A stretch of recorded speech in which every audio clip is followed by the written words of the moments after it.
the key to this whole thing is to be intentional, to not be a whatever parent or a random parent or just Right. let everything goes.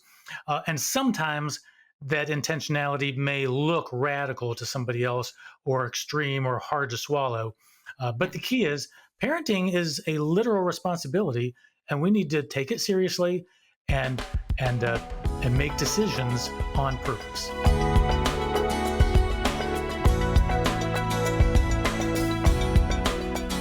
So this next one is an interesting one. And I know that there are people on both sides of the coin on this one. And so this one is sleepovers. What's the best decision you ever made on sleepovers? Yeah, so as you can tell, sleepovers can start to get controversial or Yeah. difficult, or oh boy, we're hitting on tougher territory. But the best decision we ever made here was just saying no. Hmm. It's not a popular decision, and a lot of people won't understand. But your good friends will understand, and it's a great opportunity to just talk about why you might be making that decision. Now, when I say we just said no to sleepovers, um, that does not include grandma and grandpa Right. or close family members. But even with good friends, uh, there are going to be other people at that sleepover, and one way I like to ask it is, what are the good things that can happen at a sleepover? And there might be a few, but the list is probably short. But I'm not going to say there's nothing good that can happen. But what are some of the bad things that can happen at a sleepover? And that's where it can be chilling. And so we live in a world today where trust has been broken at a lot of levels. I wish it wasn't. But this is an area where, as a parent, you may need to be so radically intentional that people don't understand, but it's for the protection of your kids. So, and yet, just because you say no and your kids know that you don't do sleepovers doesn't mean you're going to get asked multiple times. Right. And a real good example I like to give on this is when our two youngest kids were facing a situation. They were in a Taekwondo group, and this Taekwondo group was going to do a sleepover. They were going to do their practice Friday night after dinner. Then they're going to stay up all night and play games and watch movies. And then in the morning, they're going to do a morning workout and have breakfast and be done by noon. And, we'd been saying no for years. So this was an easy no for me and Rachael. But my two sons actually really wanted to take part in this. So we have all these conversations. And this is how we skinned that cat.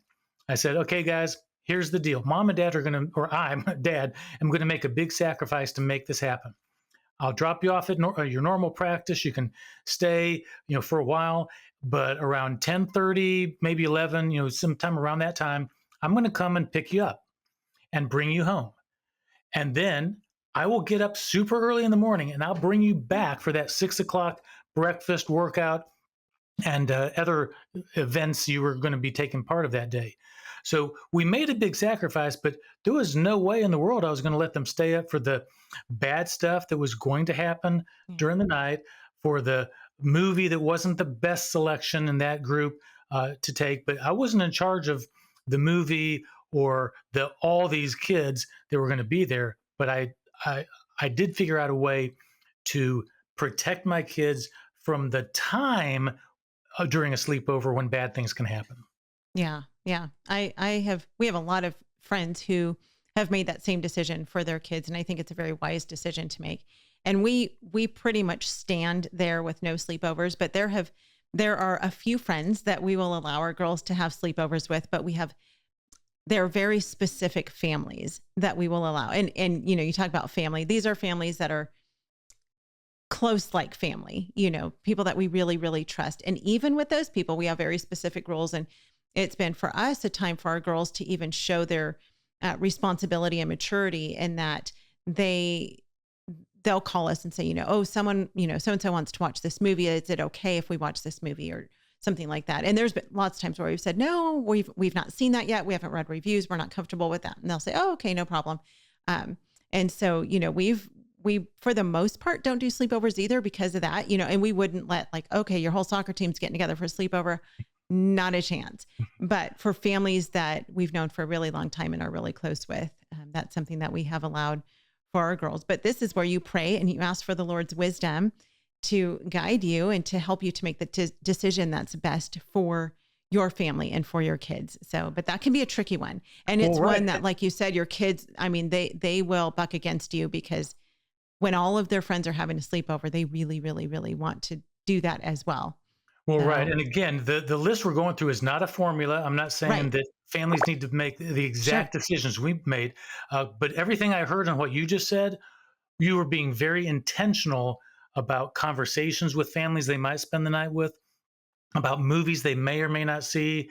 And the key to this whole thing is to be intentional, to not be a whatever parent or a random parent, or just let everything goes. And sometimes that intentionality may look radical to somebody else, or extreme, or hard to swallow.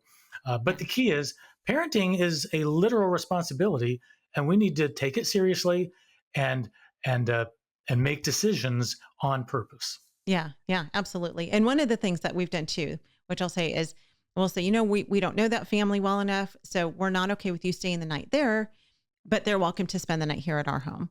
And so, we have a very open door policy with our kids, in that, you're welcome to invite your friends over anytime they want to be here, and if their parents are okay with it, we're okay with it. And so, but we do have a rule. And I will say this, one of our rules is that Garrett is never, ever, ever alone in our home with our girls and their friends. Even the neighborhood kids who come over and play, I never leave our home with one of our girls and their friends home alone with Garrett. Not because I don't trust him, but because that's actually his rule, in order to just protect himself. Exactly. For anyone who may have questions, because there's just weirdness out in the world.